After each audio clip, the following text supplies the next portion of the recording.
questions for you here. You suggested in an interview the other day with Hugh Hewitt that you would not rule out running in 2024. Do you plan to do that, or at least take a look at it? Well, Martha, I'm 58 years old and hardly ready to retire, and it's 4 years away. And listen, at this time in 2012, no one was predicting that Donald Trump was going to run for president and win in 2016. So it's a long way off. So I wouldn't rule out anything. I'm going to continue to try to be active in public life, continue to speak my mind on the issues that are important, and continue to do that. And if that leads to me running for president in 2024, so be it. But certainly, Joe Biden won the majority of the electoral votes. He had 306. And I think this is a very, very dangerous thing that we're engaging in right now.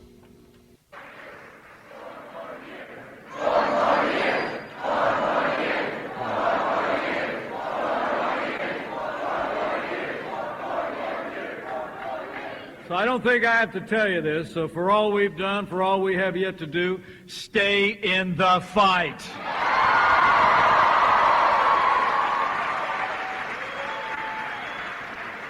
Stay in the fight in our election. Stay in the fight in Georgia's election. And stay in the fight every day that follows. And as our election contest continues, I'll make you a promise. We're going to keep fighting until every legal vote is counted.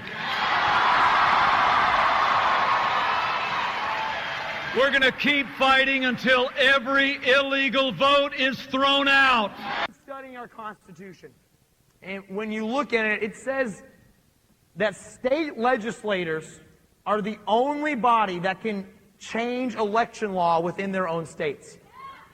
But when you look at what's happened in a lot of these liberal swing states that have liberal governors and liberal secretaries of state, you can see that they have broken the law and gone against our Constitution with this election. And so, because of that, on January 6th, as the people of Western North Carolina sent me to Washington to do a job, I will be contesting the election.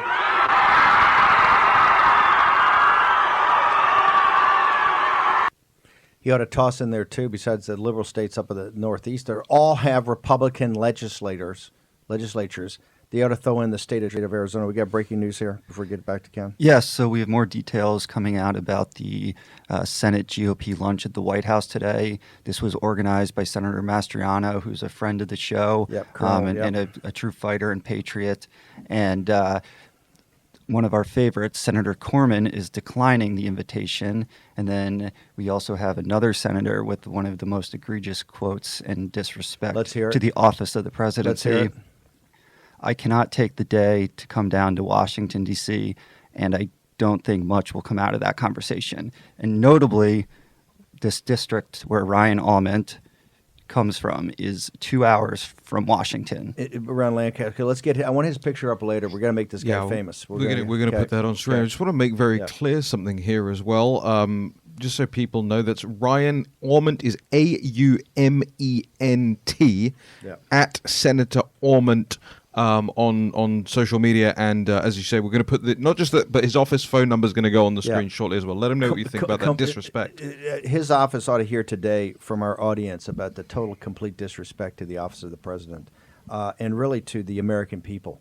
When people are sitting here, thousands, tens of thousands of people are watching this hearing live in Georgia because they want to know what the story is. If there's really this massive fraud, they want to see the evidence. They want to hear it. Jack, you got anything before we go? Well, I think one of the things that's so important that we're seeing occur right now, we are now taking names, people are exposing themselves, and we will remember. I also want to say to Ken Blackwell, thank you so much for quoting one of my greatest heroes, Frederick Douglass, at the open of this. I recommend everyone out there is waiting for a late Christmas present for one of their kids. By Frederick Douglass's narrative, The Life of Frederick Douglass. Amazing book. There's also an amazing new biography out about Frederick Douglass, too. We ought to pull that up and put it up. So, Ken, as you can tell, people are getting more and more frustrated. And what they're getting frustrated about is not what you talk about the evidence being out there and the teams of investigators with Bernie Kerik, the teams with Rudy and Boris. You talk about ground game. Folks have done their job. They've done amazing work. What they're frustrated about is, like you're seeing in Georgia now, guys deflecting these questions, bringing their lawyers to these hearings, and getting kind of legalistic answers. And in Pennsylvania, having a senator lives in Lancaster, 2 hours away, showing complete disrespect for which is a work day. Everybody I know is working, right? On a work day, it's just too hard to get to Washington. People's frustration are building with elected GOP officials, and this is why Purdue's down 5 in Georgia, and Loeffler's down 7. And so Mitch McConnell's guys, if you want Josh Holmes, all you hotshots over there, if you want to win in Georgia, you better start listening to John Fredericks and the deplorables of what they need to be incentivized to actually go out and ring doorbells and vote for you guys. Ken, this mounting frustration, what would you recommend our audience do, the most powerful audience in all media, in the tens of millions worldwide? What would you recommend this nationalistic populist movement do right now? Well, we had to keep amplifying our message. Look, history is not advanced by chance. History is advanced by men and women of dedication and purpose. And one of the things that the Washington-based establishment politicians don't understand is that this is a new electorate. It's smart, it's alive, and it has a memory bank. It understands its interests. It does not want to see the destruction of American exceptionalism. And that's what, surrender is almost guaranteeing. Because what happens if we surrender on the November the 3rd contest, it will impact the vote on January the 5th in Georgia. We lose those 2 seats, and we begin to see the destruction of American exceptionalism. Look, this is not a time for sideline sitters. We, in fact, have to keep working. Those of us who are with the deplorables, those of us who are with the grassroots, we have to say, we have to push through the tape. Now, and that means that we have to grab those leaders by the collar and say, listen, look, investigate, act. But power concedes nothing without a demand. And we must keep building our demand for action. As frustrating as it might get, when we see inaction or wrong-headed action, we can't stop demanding. Look, there's been a new awakening among, the body politic. Again, I will underscore the 74 million plus votes that the president got. Those votes, that total was not padded. It's real. It's real, and it's alive, and it's demanding. And if you, in fact, double-cross it, if, in fact, you go against its interests, that block of voters will, in fact, make you pay a price. Ken, how do people get access to you during the day? How do they get more access to your writings and to Ken Blackwell? Social media, websites, what do you got? Social media, Facebook, at Blackwell, Ohio, and I'm also on Parler. So look, I write regularly for townhall.com, but I really appreciate you giving me an opportunity to amplify my message with you guys. Let's just keep the fight. Look, I was a Golden Gloves boxer. Won my first 4 bouts with relative ease. 5th bout got hit so hard in the nose that I had to go home and tell my dad, who was a meat packer, that I was going to find a more scholarly career to pursue. Stayed away from boxing arenas until I was a freshman in college, when Father E.J. O'Connor, a 72-year-old Jesuit, former Marine, took me and a Jewish friend of mine, Vincent Schwartz, to the Golden Gloves bouts with him. The young boy from the western side of town came out, made the sign of the cross before his bout. Benji leaned over to Father and said, Father, what's the significance of that? Father said, Tiger, it ain't enough if he can't fight. So I'm just telling you right now, it's not enough just to be talking about this. Let's stay in the fight. Ken, I want to say one thing before you go. You've been a mentor to me. You've been a source of wisdom for this movement. And I can't thank you enough, and the people can't thank you enough for your wisdom and particularly your courage. So thank you so much, and thank you during the Christmas season to take time away to come on here. It's greatly appreciated. And I can tell you, everybody knows why every time you come on here it goes viral, because we need that type of mentorship and we need that type of leadership. So thank you very much, sir. God bless you all, and Merry Christmas. Merry Christmas. Ken Blackwell, one of the original gangsters of the populist movement, one of the guys that first came out and backed President Trump, and a guy that supported President Trump from day one in the White House. Just incredible. Okay, I want to turn to the team. By the way, we're going if we can get up a couple of things. Number one, from Denver, we get up tomorrow, on Christmas Day, following our tradition we've done every year, the combat history of Christmas. We're going to have the great combat historian Patrick K. O'Donnell be joining Jack Maxey and myself as we go through a tradition we've done here. Well, I guess we did last year. I did it over at the Breitbart when we had the Sirius XM show for a number of years. So the combat history of Christmas will be, and then we're going to have an actual Christmas Eve special tomorrow. We're going to have a whole bunch of different aspects of Christmas Eve, plus all the breaking news tomorrow. On Christmas Day, I think we're going to take a little off from the breaking news and stick to the Christmas season and talk about Americans that have been in, whether it was Trenton, whether it was Chosin Reservoir, during the Battle of the Bulge. You'll have Patrick K. O'Donnell, one of the most extraordinary combat historians around. Okay, gentlemen, what? And by the way, I want to get that Washington Post story after we get the combat history up, the graphics for it. I want to make sure we get tell me when we got the Washington Post, because the Washington Post, back to Ken Blackwell's piece, said the quiet part out loud. They had an analysis piece today where they actually said, about 10 paragraphs down, Joe Biden would start his presidency with almost half of the country, half of the American people, believing he was illegitimate and illegal or doubted his legitimacy. That is in the Washington Post set of analysis. They understand what's going on here. They understand this is a wound that will not heal. What we're trying to do is help heal this wound now by getting down to the basics and getting down to the facts and getting past the spin. So, gentlemen, my war room colleagues, thoughts, observations? Can we make Ryan Ormond famous for a second here? Absolutely. I want to make sure you're the best. that we get Ryan Ormond's image and the contact details up on the screen, Denver. We will await that. There he is. We're going to put Ryan Ormond's face up on the screen. This is Ryan Ormond. This is the person, one of the people that was invited to the White House today for lunch with the president and dismissed. All the Pennsylvania delegation, is that correct? They were all correct. invited to come down and have a discussion with the president? And Ormond said, I can't take a day and go, and I don't know that there's much to come out of that conversation, frankly. So there's his contact details. That's his office details. We don't dox people here. That's your right as a citizen to contact Ryan Ormond and Ryan Ormond's office. Telephone number 717-787-4420. That's 717-787-4420. And tell them Stephen K. Bannon sent you. Yeah, no, tell them from the War Room. We saw this on the War Room. Greg Manns, a master of the Commonwealth of Pennsylvania's politics, brought it up. Where is the air? Most people up there are hardworking, very humble. Where does this arrogance come from? I would have to say it's the complacency in the General Assembly over the past couple of years. And for this, he has a very safe district, and it's just a lack of complacency. And again, it's a complete disrespect for the office of the presidency for him to do this. Okay, we're going to bounce quickly. We're going to come back. Dr. Yan from Hong Kong tells us the defector, talks about the Wuhan investigations next.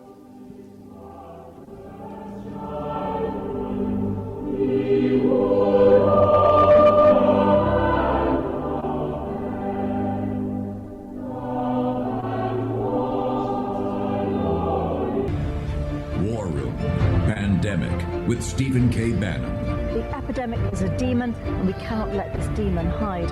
War Room, Pandemic. Here's your host, Stephen K. Bannon. Okay, welcome back to War Room Pandemic. I want to go to let's go back to Pennsylvania. Can Denver put up by the way, we really want to thank all the team in Denver. I understand it's Christmas season. And, of course, the War Room is always making impossible demands at the very last second. But if we can get our state representative from Pennsylvania up there, again, and his phone number. Raheem, give us an update on what's happening already.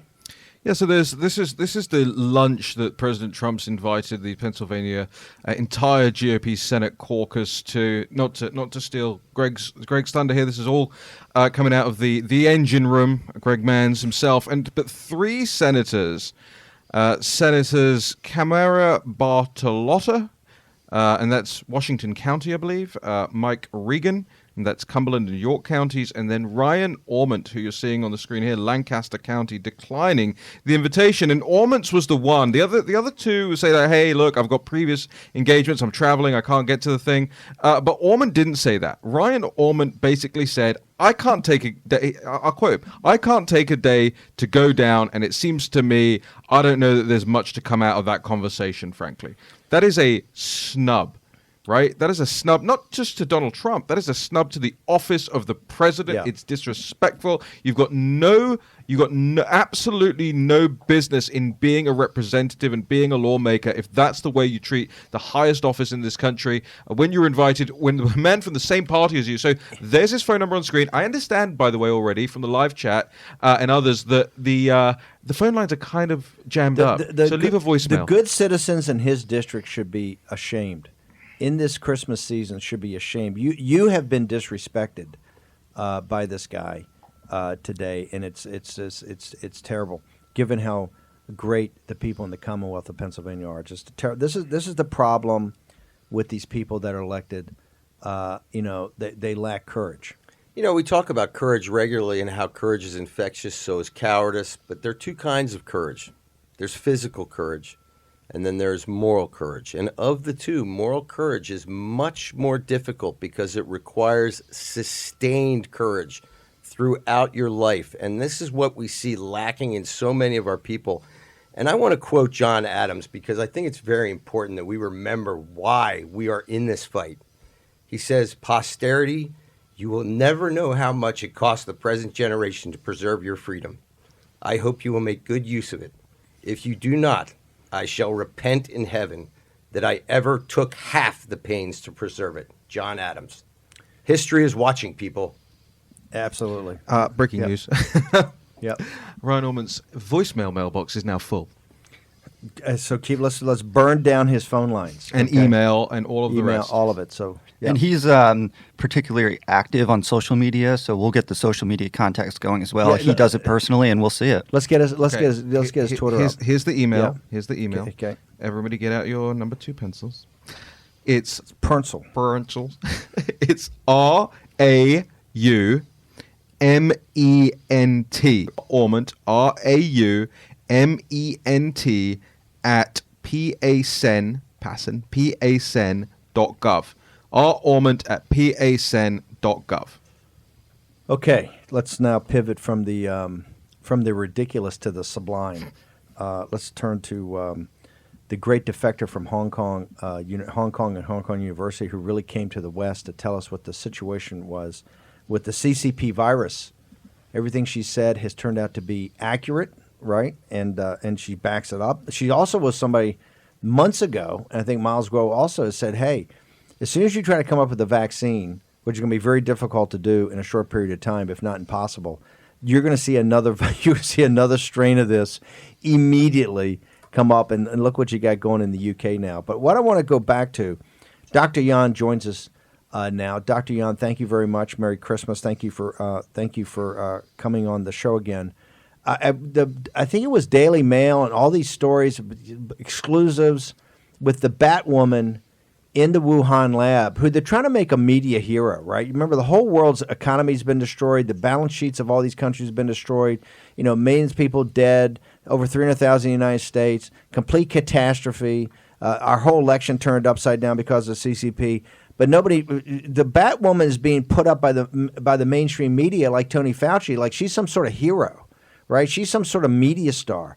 And she comes out and makes these proclamations. She's now come out and deemed and made this proclamation essentially, I think I'm ready now to, have some people kind of come down here and we can do a full investigation so that, where Dr. Yan is saying and all these other people are saying, I can prove their lies, I can prove their misrepresentations. Go back and reintroduce our audience. Who is the Batwoman? Why does she lack credibility? And what is the story with Wuhan and the Wuhan lab? Good morning, sir. Merry Christmas to everyone. And that woman, Xinli, is a very famous scientist who donated her life into the bat virus and other zoonotic virus study in China. And she had many publications, including the famous one is about how SARS-1 virus comes from the bat. And now she is promoted by the Chinese government to be the one work in antivirus field. And also China government won't tell people that Chinese Communist Party scientists work very hard with the scientific world to fight with the virus. And if you try to say that this virus comes from the CCP's lab, it's like you should feel guilty. Well, you know, Dr. Yan. However, Xi Jinping has made up. Yeah. Dr. Yan, it's check. And Xi Jinping has made up a lot of data. Yeah. Hold on. You're saying she's made up data? She's basically that the data she's using is not. How do you back that up for a second? How can you prove that she's? How do you back up that assertion that she's made up data? Because she's looked at as the world as like the expert in Wuhan. Yeah, that's how the Chinese Communist Party and also scientific world put her there. Like how they put Dr. Fauci, how they put the Professor Manik Paris and other people. Actually, I already show how she make up the data about the nature origin of SARS-CoV-2 in my second report. Also, I mentioned it in my first report. Basically, she's using the fabricated data collaborated with the scientific world to drive people's attention from the right reason why we have the pandemic. And the real reason is Chinese Communist Party used the military lab to modify the bat virus and use it as a bioweapon to attack the world. So, Dr. Yan, when you talk about modified the bat virus, are we talking about the bat virus that you found in the miners in the cave? And it's clear that could not have been turned into COVID-2, a SARS-like virus by nature. That's the one you're referring to, correct? Yeah, the one in the Mount Cave in Yunnan is another lie. They want you to start that it sounds like some mysterious story. People, especially the West people, like to listen to the story. So there are a lot of hypotheses, a lot of speculation. And also she did find something in that man cave, but it's not the one they used to make SARS-CoV-2. Whatever they are going to do is try to make up a lot of papers, recruit a lot of scientists to support them, to let you thought that either it comes from nature or it's just because someone tried to do the good purpose and found some virus somehow released. Whatever, final reason is not let you think about lab creation and also release intentionally. Let's go back to that because the Chinese government obviously and the CCP have been adamant that they don't have a bioweapons program, that what they're trying to do is find, they're having a P4 lab, they're trying to find, vaccines and other things for these, for SARS and for all these deadly things. How do you walk the audience through your evidence why you think this is actually a bioweapons program when the CCP tells the world that it's not, and it seems like the world is not actually pressing the CCP. Maybe some intelligence agencies are, but the world is not pressing the CCP, Chinese Communist Party, for an answer. How do you back your assertions up? I already showed the two reports. The two reports cited all those publications, the studies.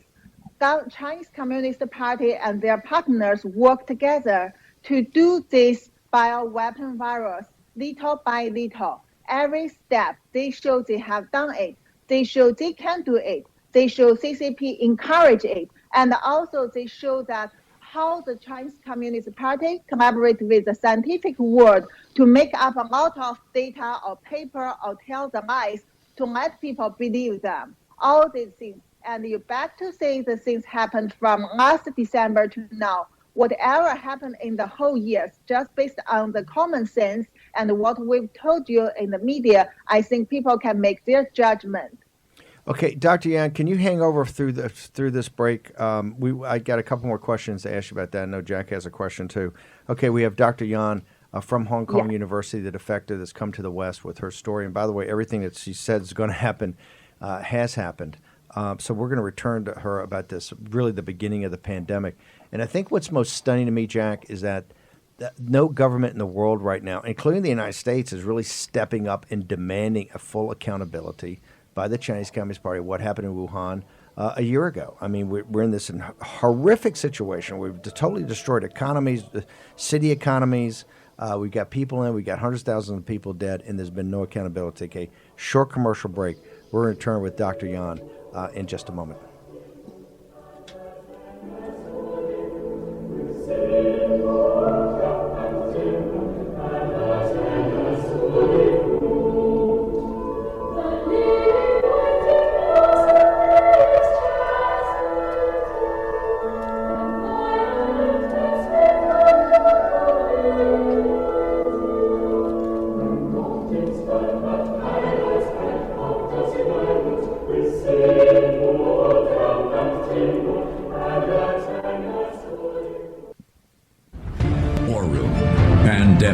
With Stephen K. Bannon.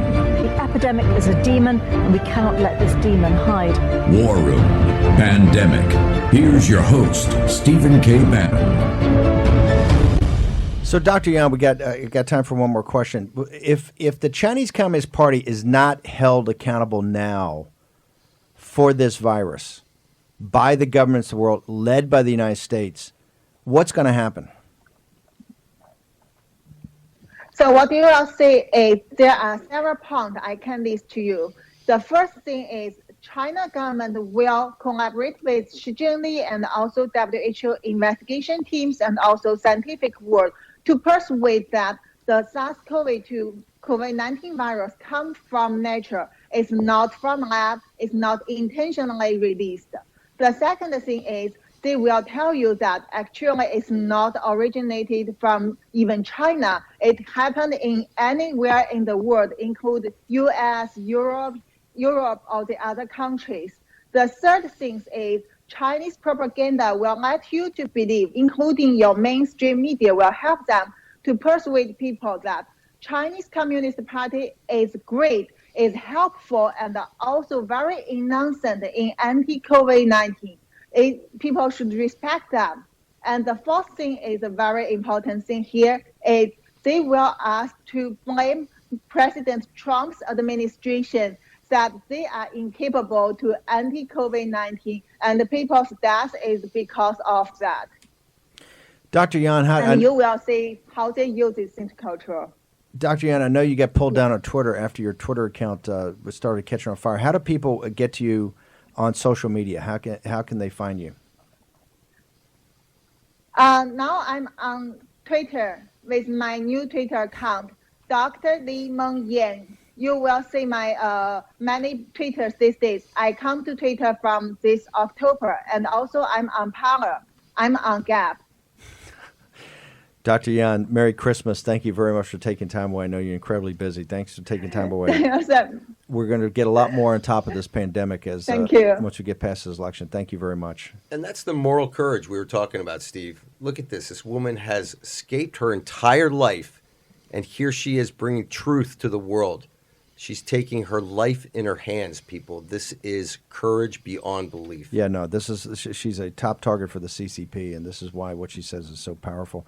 Okay, before we got Brandon Tatum on from the Tatum Report, I want to get to his thinking about this fiasco that's been dumped on President Trump by Pelosi and Mitch McConnell. But update on Pennsylvania. Yeah, so we have sources in Pennsylvania that are saying that there's a power broker in the Commonwealth that is behind this push for the senators not to meet with the president, and that the election. What's his name? Bob Asher. And wasn't Bob Asher head of the Republican Party? Wasn't he a senior guy out there? He was the state chairman and is currently the committee man at the RNC, but will be stepping down in February. You're saying a committee man at the RNC is what's he telling people? He's saying that this fight is over, and not to keep contesting this election. What do we got to have? Do we have? He have some public thing we can make him famous if he's got an office or something? I want to get it up so that people can just call and share their opinions of what they think, if they think it's over or not. Mr. Raheem Kassam. One day we'll do an entire show that is just a telethon dedicated to putting every single one of these guys' names and phone numbers up, and we'll get that one up shortly as well. I got to tell you, sometimes I forget. I mean, I started my Twitter account back in March 2010. I had about 10,000 followers for most of the whole time. Sometimes you forget how powerful these things can be. I have nearly 350,000 followers now, and I tweeted that link to Senator Ryan Ormond's office. It has over 65,000 impressions on that tweet now. Everybody's calling. The phone lines are jammed up. The voicemails are full. They're now sending emails and tweeting at him, which is at Senator Ormond, Aument. Yeah, let's make this guy famous. How are we doing? Before we turn to Brandon Tatum, how are we doing in Georgia? These guys still deflecting the questions? The audience is very angry. They just think everybody is BSing them. I want to get more angry. Get angrier. Guess not more angry. Get angrier. I want people to listen. It's not that in the Christmas season we want people angry, but hey, this is democracy at work. Okay? This is when the public servants become the public masters. You got to put them back in their places, people. Yeah. Okay, let's turn now to Brandon Tatum of the Tatum Report. Brandon, on your Twitter feed, we see you're not particularly thrilled with the stimulus package and the appropriations bill. This $2.4 trillion. They combined it because they did this in a way so that Trump couldn't shoot down the appropriations bill and the stimulus separately, but to make it harder for him because of the stimulus package. Brandon, what is your thoughts? You're a former police officer, law enforcement officer. What are your thoughts about this package, and what is your recommendation? What should the president do? I think the president should turn it down. I mean, people have been talking about him possibly vetoing what they presented to him. This is the dumbest thing that I've ever seen in my life, and both sides are to blame. I want to know what Republicans voted to pass this foolery. I mean, we giving foreign aid, to other countries by the hundreds of billions of dollars. I don't understand how we even thinking about things when we have so much turmoil in our own country and our people need help and need relief. So I'm upset with all the politicians, and I think President Trump needs to do the right thing, because if he doesn't, this is going to be a black eye for him, because the American people can see as clear as the noonday sun that these leftist lunatics are pushing propaganda through some of these stimulus packages. You also bring up the point, it's not just the leftists, it looks like this is the future. This is the future without Trump. This is Mitch McConnell cutting deals, right? He's in hog heaven with Schumer, and this is already cut a deal with Biden. So what would be your specific recommendations to the president? Do you believe you ought to do a hard veto today, or tell him, I need the following changes and I need them in 24 hours, but set some deadline?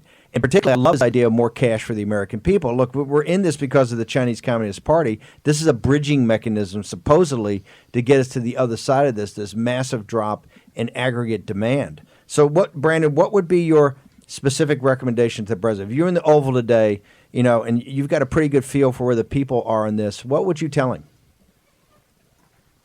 Yeah, I think his speech just yesterday is kind of the approach that I think he should have taken, is that, look, go back, fix it, send it back to my desk, put a deadline on it, because the American people don't want people to get into the tick for tat, all the argument back and forth.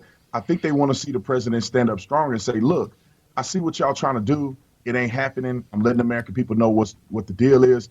Fix it. I don't want to be, the individual that say, I'm going to abolish it, go back and start over from scratch. Just fix the things that make sense. The people need more money. $600 is a spit in the face to all the American citizens who need help in this time. Go bring more money. $2,000 per person or $4,000 per family seems to be a reasonable approach. That's what I would tell President Trump, is to stay on the side of the people, still present as if you're working for the people, even though, leaders in this country or the powers that be is trying to kick him out.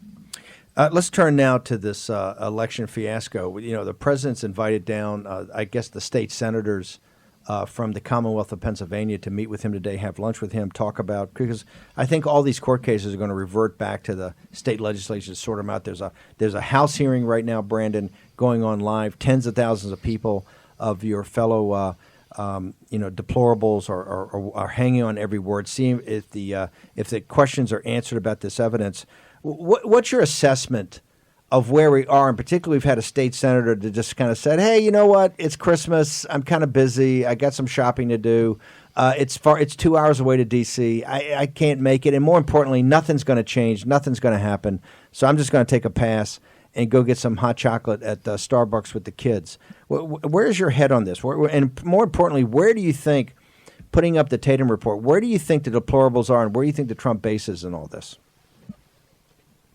Yeah, I think the Trump base is infuriated. I think you can see it as clear as the noonday sun that people are fed up with what these politicians are doing. And you can see very clearly that the politicians are being cowards and they're backing down. A lot of these people used President Trump during their campaign. They said they supported him. They believed that he was one of the greatest presidents that we've had. They believe that he has the mission that can make this country better. And now look at him. Some of them won't even support him. Some of them are giving up. They want to move forward with the transition team of creepy Joe Biden. These things are infuriating people like myself and others who see how fake these politicians really are. We thought that Trump would be the change that we know, that he's the only person that's actually standing up and fighting, along with you and I and other deplorables like ourselves. But we got to fight, man. I saw somebody in the airport just yesterday, and I said, look, I'm fighting to the end. There ain't no give up in me. I don't care what they say. I don't care what the news say. I don't care what politicians, what court, what Supreme Court justice say. I'm going to fight to the very end because I believe President Trump won, and I think he won big, and they tried to cheat this election. The Washington Post was reporting there a couple of days ago, there's analysis that says that, Biden, in this analysis opinion piece, said that right now, it looks from the polling that 50% of the American people, are close to it, believe that Biden's either illegitimate or this thing was illegal. We refer to this here in the War Room, Brandon, as a wound that will not heal. I mean, how does this play out? Do you think we're in a constitutional crisis? How can this go forward if there's not some change and Biden is ultimately inaugurated? Tell me, you're a former law enforcement guy. You've got your fingers on the pulse of people with the Tatum report. Tell me what you think's going to – how does this play out? I don't think it's going to bode well for this country if they decide to push that crazy geriatric Joe Biden through to be the president. It's not going to bode well with the people. People are already saying they're going to show up on January the 6th for the vote, and they're going to protest. And I know a lot of people that are frustrated right now, and they're willing to take up arms. And I'm being honest about it. People are to their wits' end with this. There's no way in the world that you're going to lie to people again and again and tell them that sleepy Joe Biden, a person who cannot even talk and don't know where he's at, creeping around, stumbling around, can't even read a teleprompter, somehow got more votes than Barack Obama and Donald Trump. I mean, there's no way in the world that that's happened. And it's not even just the numbers. It's the fact that you can see with your two eyes that people are pulling ballots from under tables and doing all kind of fraudulent behavior. You got hundreds of people swearing via affidavit, which is swearing under oath when you get it certified. So people are swearing by a testimony that they've witnessed of fraudulent behavior. And you got the television saying, Fox News and them saying that there's no evidence. People are getting increasingly ticked off. And if they don't come up with a reasonable resolution to this presidency, people are going to protest, and it's going to be big. I think they're going to go further than just peacefully protesting. Brandon, I want to hold you over because I want to drill down this for a second. For the simple reason, one thing we've been pressing is that, hey, we hear people's frustration, but these are Republican-controlled states. The state legislature in Wisconsin, in Michigan, and Pennsylvania are all controlled by Republicans. And today, someone will have the respect of the president come down there. In Georgia and Arizona, it's worse. Not only is it Republican-controlled, but the executives virtually are all Republican. Today, you're seeing this House live testimony on the overwhelming evidence, and guys are bringing their lawyers, and they look like they've got canned answers, etc. So I want to take a short commercial break. We'll return with Brandon Tatum of the Tatum Report, and to drill down on this a little further. Also, some programming notes. On Christmas Day, we're going to have the combat history of Christmas. American patriots that were in combat and fighting for their country, fighting on foreign battlefields, fighting here in the Revolution. We're going to take the great crossing of the Delaware on in the Christmas season. And the day after, we're going to have Raheem Kassam's traditional, the Boxing Day special with Raheem Kassam. So we got some very special Great things. guests as well on Great that guests. We got a special tomorrow, live special tomorrow on Christmas Eve, a Christmas Eve special, Jack Maxey and the entire team. Okay, short commercial break. We're going to return with Brandon Tatum of the Tatum Report in a moment on War and Pandemic.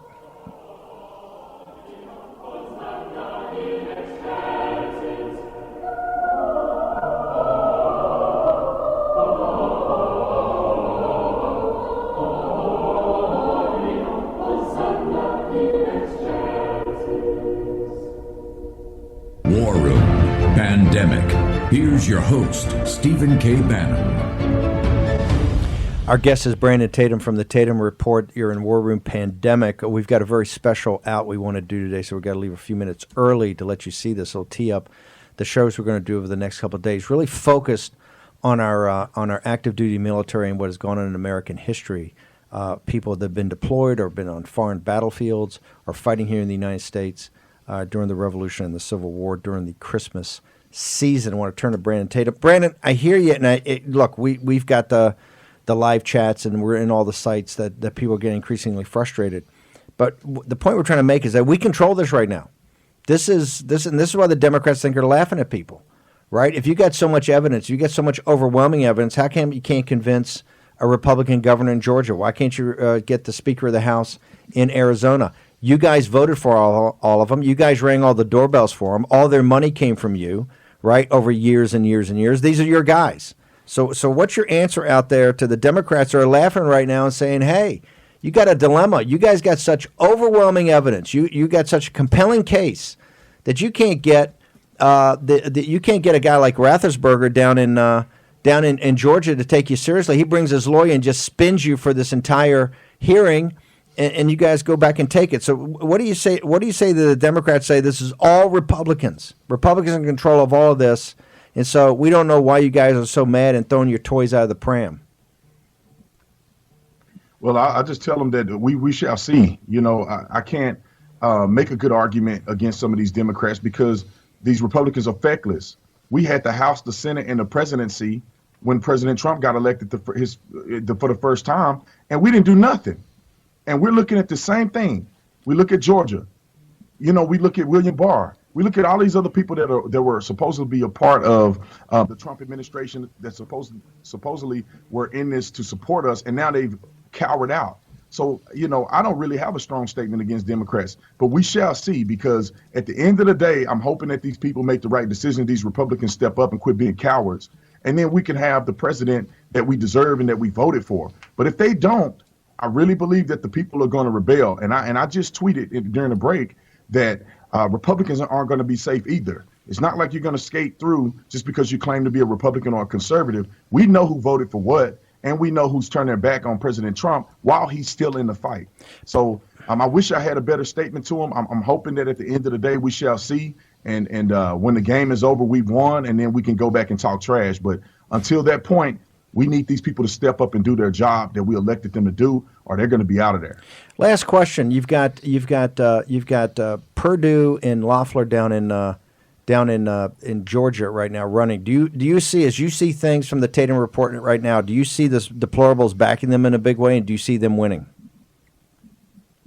I see the deplorables backing them in a large way, but I'm really wondering if people are going to use the advice that was given by, and I believe it was Lynn Wood, don't quote me on that, telling people to rebel against the election.